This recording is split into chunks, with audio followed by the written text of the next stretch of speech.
Marcel Gossio est décédé. L'ancien directeur général du port autonome d'Abidjan a succombé à un arrêt cardiaque dimanche soir à l'âge de 67 ans.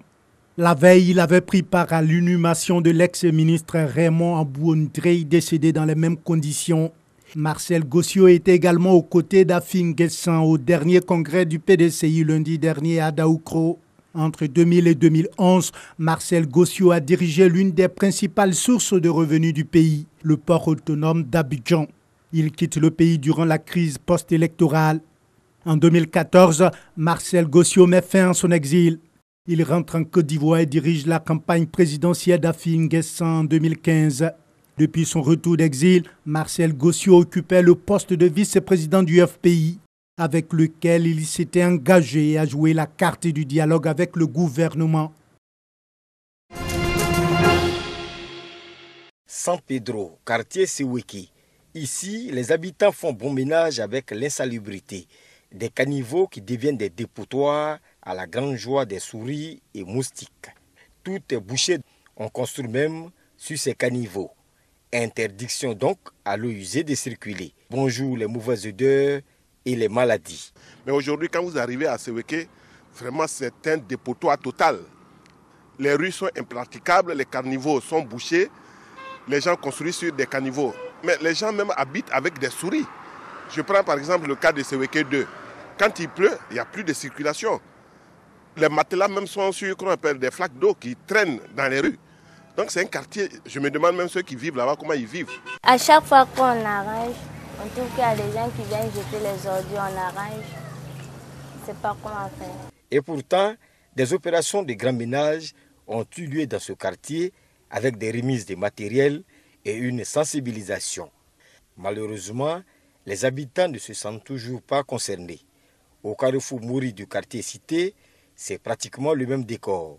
Des caniveaux remplis d'ordures, des tuyaux venant de cet immeuble branchés directement sur le caniveau. Déchets et eaux usées déversés jour et nuit ici. Carrefour Mouri, la vérité, c'est seulement le coin n'est pas bon. Quand il pleut là, nous on ne peut pas venir même. Parce qu'il vient, ta partie va rester. Walay. Nous n'avons pas de caniveau. Nous n'avons pas de caniveau. Quand il pleut, même l'eau rentre dans les maisons. Des volontaires d'une église se sont organisés ce samedi pour curer les caniveaux, enlever le sable sur la chaussée et rendre le carrefour Mouri praticable. Enfin, pour un moment.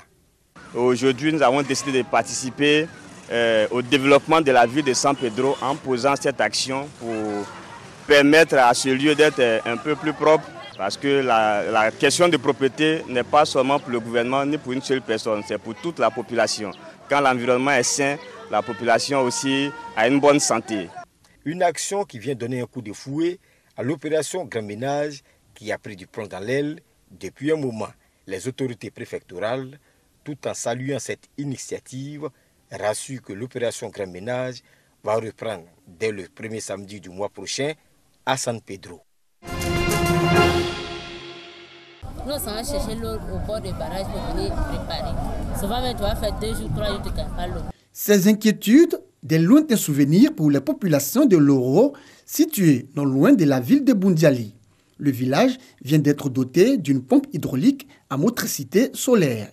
Ainsi, les habitants de ce village auront désormais de l'eau potable à portée des mains. En procédant à l'inauguration de l'infrastructure, la ministre de la Solidarité, de la Cohésion sociale et de la lutte contre la pauvreté, Maria Tokone, a invité les populations à en faire bon usage. Je souhaiterais, à la suite de Monsieur le Préfet, que vous puissiez mettre en place un comité de gestion de l'eau. Parce qu'aujourd'hui, on vous donne l'eau avec des infrastructures. Si vous n'entretenez pas, ce n'est pas bien. Cette pompe hydraulique à motricité solaire d'une capacité de 10 000 litres d'eau a été entièrement financée par le Fonds national de solidarité à hauteur de 25 millions de francs CFA. Une véritable bouffée d'oxygène pour les bénéficiaires. C'est quand il y a l'eau près de toi, tu fais ton ménage vite. S'il n'y a pas l'eau, il faut te lever à 4 h du matin, aller au bas. Et puis, on marche pour aller. Peut-être tu vas monter sur un cheval ou tu ne sais pas. Nous sommes très contents. Cette cérémonie d'inauguration a enregistré la présence du préfet de la région de la Bagoué, Gombadi Georges, et de plusieurs cadres de la région qui ont encouragé les populations à mettre en place des comités pour une meilleure gestion de l'ouvrage. La grande famille de l'agriculture ivoirienne est rassemblée avec elle, ses partenaires au développement. Les JAD 2018 pour les régions du Hambol, du Bélieu, de l'Ifou et de Béké s'est terminé. Pour la 7e édition, les retombées s'inscrivent dans tous les domaines. Réhabilitation et équipement des services de l'agriculture, des projets innovants pour les producteurs. Le PENIA 2 est en pleine exécution.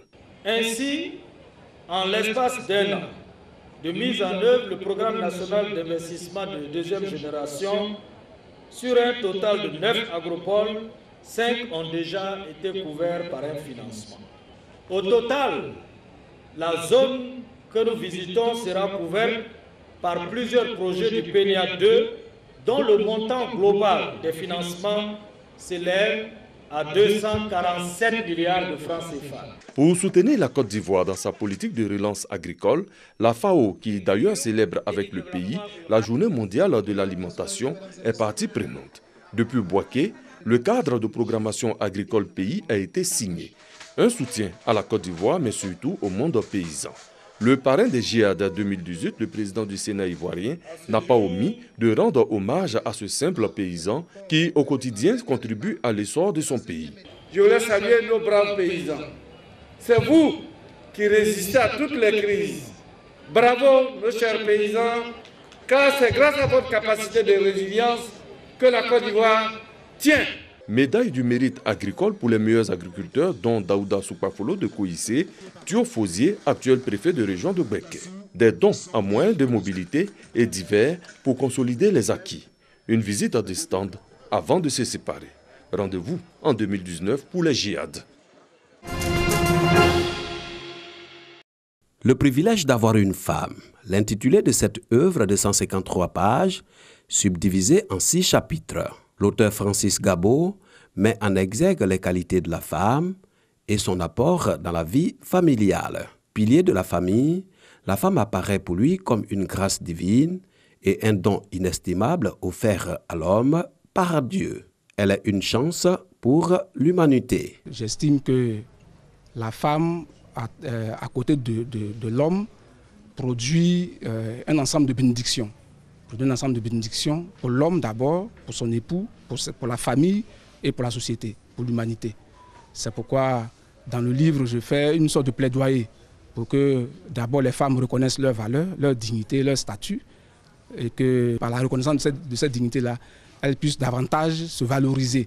Pour les participants, la femme est le berceau de l'humanité. Elle a besoin d'être aimée et protégée par l'homme. C'est un magistrat que je connais très bien parce qu'il a la charge de tout le dossier de défense des droits de l'homme et particulièrement des défenses du genre. Tous les dossiers dans lesquels sont impliqués les militaires pour viol, pour violence sexuelle ou pour n'importe quelle blessure aux femmes, c'est lui qui a la charge. Il les a profondément étudiés et il sait de quoi il parle. Donc je pense qu'il s'agit d'un ouvrage qu'il faut lire. Lorsque c'est une femme qui parle d'elle-même, ça fait bizarre, mais lorsque c'est un homme qui parle de la femme, il n'y a rien de plus gratifiant, il n'y a rien de plus flatteur. C'est un grand conseil qui donne à tous les hommes, à toutes les femmes, afin que nous recherchions vraiment le bonheur dans nos foyers. 6 chapitres riches de mots et de vers, l'auteur Francis Gabo nous fait voyager dans l'univers de l'amour en abordant la création de la femme par une analyse de son existence auprès de l'homme, son amour, sa générosité et sa capacité à tenir un foyer. Il conclut en invitant les hommes à accorder une place importante à la femme, car pour lui, elle est une source de bénédiction. C'est de tout ton aide. C'est le primate le plus rare au monde. Ils ne sont plus que 800 individus dans cette forêt du nord de Sumatra. Les orang-outans sont menacés par un projet de barrage hydroélectrique.